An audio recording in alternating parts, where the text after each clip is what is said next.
Diferentemente do Lula, que sempre só teve candidatos a vices homens, cisgêneros, heterossexuais, ricos e brancos. E legumes também. Né?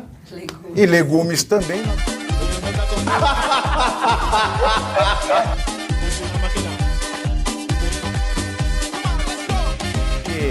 O Trump acaba de ser oficializado candidato pelo Partido Republicano, então a gente põe agora, Trump é o candidato e hoje vai anunciar o vice. Tá? Eu estou vendo aqui, notícia de última hora, aqui acompanhando a live das eleições do The New York Times, tá? Trump diz que ele vai anunciar o vice-presidente, ele vai escolher o vice-presidente hoje. Né?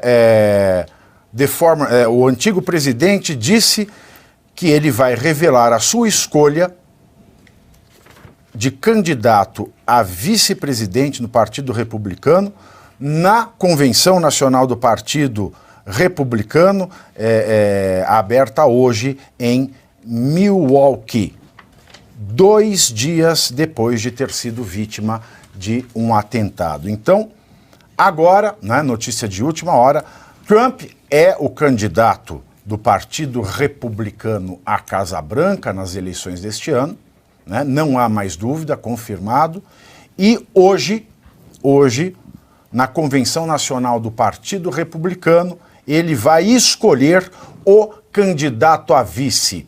Luiz Felipe, você tem alguma suspeita, alguma informação de quem é que pode ser o candidato a vice de Trump? Estava sendo procurada uma mulher para ser a candidata a vice, juntamente com o Trump. Uma das apostas que tem o Partido Republicano seria a que concorreu com o Trump nas primárias, né, a Haley. Mas quem é essa? Conta para a nossa audiência quem é. Ex-governadora, agora não vou lembrar se é a Carolina do Sul ou do Norte, mas é uma das Carolinas que ela foi governadora, acho que foi do Sul. E estão buscando ela pela presença que ela teve nas primárias, né, nas convenções iniciais, e por ela ter sido uma governadora de sucesso nos Estados Unidos. Então isso tem feito bastante a campanha do Trump buscar candidatas com esse perfil e também para tirar aquela pecha dele de misógino, enfim, de preconceituoso e colocar ele num ambiente de também vou ter uma vice-mulher. A Sarah Palin, ninguém fala mais nela, o que aconteceu com ela? Essa é uma pergunta, é uma dúvida que eu tenho. Porque ela ficou muito famosa naquele episódio do Tea Party. Uma pergunta pro Luiz, a Nikki Haley, ela é a que foi embaixadora dos Estados Unidos na ONU? Sim. Ah, ok. Mas eles brigaram bastante. Eles brigaram bastante. Mas é uma tendência nos Estados Unidos, normalmente, eles colocarem para ser embaixador ou embaixadora na ONU alguém que tem um perfil de poder vir a ser presidente da República ou concorrer a cargos presidenciais. Então é bem provável que aponte para Nikki Haley mesmo que ela seja a candidata a vice-presidente. O caso da Sarah Palin foi bem curioso, porque quando a Sarah Palin ela participou, ela veio pelo Alasca, que é um colégio eleitoral inexpressivo, mas ela configurava naquele momento um segmento conservador muito, muito importante. Tanto que ali ela recebeu o apoio do Tea Party, né, que era um movimento de direita nos Estados Unidos, conservador, que estava em busca de candidatos que fechassem com aquele conjunto de valores, família patriarcal, aquele exemplo. Não, eu vou tirar o patriarcal, porque isso é coisa dessa esquerda nojenta. A família tradicional, que defende os norte-americanos, que acredita nos valores dos Estados Unidos, acredita no cristianismo, ou seja, e ela configurava muito bem isso, até mesmo pelo estado em que ela estava, que era um estado pequeno, mas que poderia ter uma relação de comunidade. Né? Eu me lembro que eu estava em Seattle, no período da campanha que a Sarah Palin estava, e lá em Seattle, como eles são mais à esquerda, né? Porque é o estado de Washington, a gente entrava em lojas, então eles vendiam papéis higiênicos com o rosto, desenhado o rosto da Sarah Palin. Olha que bacana, hein? Isso não é discurso de ódio? Exato, eles são altamente violentos. Mas nós temos aqui o banco de apostas para a vice de Trump. Opa. Né? Porque o Trump ele não deve, o Trump diz que vai anunciar hoje, ele vai. Segundo o Donald Trump, ele vai anunciar hoje, no banco de apostas mais alto, o candidato a vice é Ben Carson, que é ex-secretário do Departamento de Habitação e Desenvolvimento Urbano dos Estados Unidos. Pode pôr a imagem dele aí também, Alemão, que é o ex-secretário do Departamento de Habitação. Ele é afrodescendente, né? Então nós temos aí uma mulher e um afrodescendente. Eu acho que corre por fora o Vivek, eu não sei como fala sobre o nome dele, é Vivek Ramaswamy, que ele é novato, ele foi super bem no debate. Vivek Ramas, ele é o quê? Tem origem islâmica? Tem origem indiana. Indiana. Ele foi super bem nos primeiros debates, só que como que é o nome da Nikki, que você a Haley, ela brigou muito com o Trump no debate. Ele atacou, tá na moda falar atacar, mas foi aquele embate verbal, né? Não é ataque, né? Então não sei se vai por ela por conta disso. Ben Carson, quem nos acompanha. Então ele tá bem contado, Ben Carson. Aí temos a Haley. Sim. E temos o Ramas, que é o indiano. Vivek Ramas. Vivek Ramas. Mas o Ben Carson, ele chama atenção porque ele veio de uma família muito pobre. Então ele também tem a saga do herói. Ele tem a saga do herói. A saga do herói é um fenômeno literário que foi descrito por Joe Campbell. A saga do herói. Realmente, a saga do herói.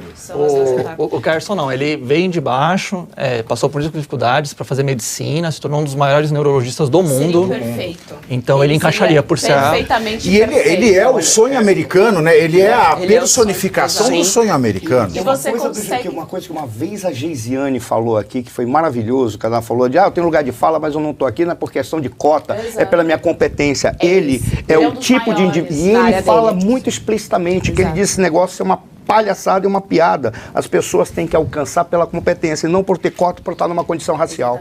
Ele tem perfeito, inclusive em decorrência do que aconteceu com Donald Trump, porque eles já estão culpabilizando o próprio Trump. Então, ele tomou um tiro, é o caso... E olha só que curioso. Não vai demorar, vão culpar o Bolsonaro. Exato. Tá? Mas já fazem isso, porque a narrativa... O Janones já fez, de certo modo. Ele falou que o Bolsonaro foi para os Estados Unidos para ensiná-lo a trapacear. Foi isso que o Janones disse. Exatamente. Então, o que você pega? O que eles estão construindo? O Donald Trump, ele exala violência e ele está recebendo essa violência que ele mesmo exala. Quando você pega um vice que veio de baixo, que é negro e que vai bater de frente com toda essa narrativa do movimento woke, toda essa narrativa identitária, você consegue, na prática, mostrar que é uma narrativa mentirosa e você apazigua as ideias. Você viu aquele filme do Amazon Prime, American Fiction? Sim, ficção americana. Nós temos um professor de literatura altamente graduado, preto, e escreve livros maravilhosos.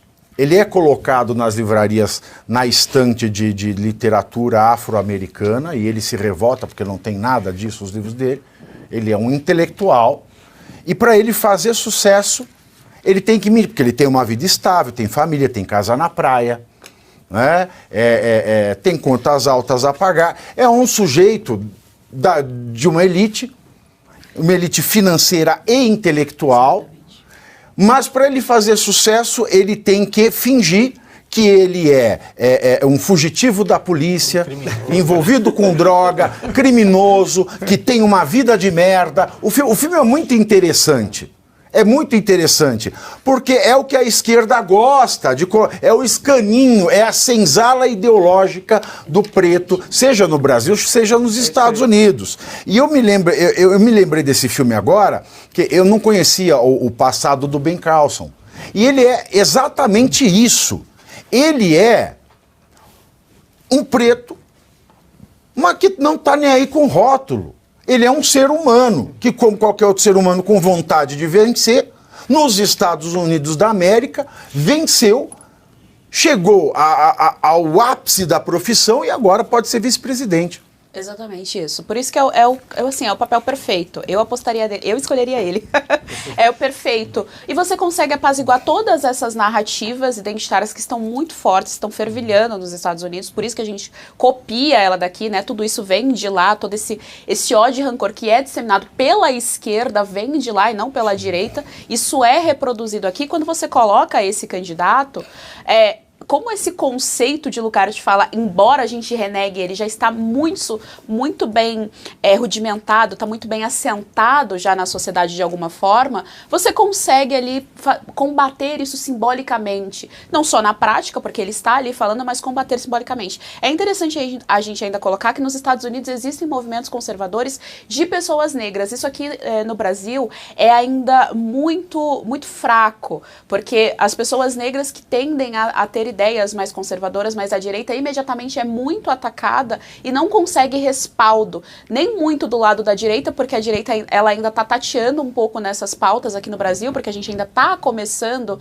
esse movimento de direita no nosso país, então a gente ainda está tateando nessas pautas, mas lá nos Estados Unidos isso é muito mais bem assentado mesmo, isso é muito mais bem feito, e a gente tem grandes intelectuais que saem de lá. Thomas Sowell, o maior intelectual vivo, por exemplo, é um homem negro da economia e que bate de frente com isso. Então eu acho interessante quando os Estados Unidos, nesse campo da política, consegue se aproximar com esses movimentos, isso faz toda a diferença, porque se tem uma coisa que o Trump levou de nome durante toda a campanha dele, toda essa carreira política dele, foi que ele...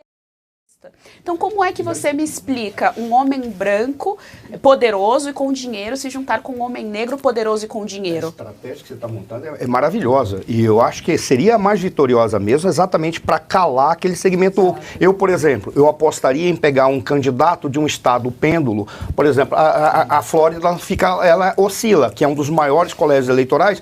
Não sei se o Ron DeSantis, que veio da Flórida, ele aceitaria ser vice-presidente dos Estados Unidos. Futuramente ele seria.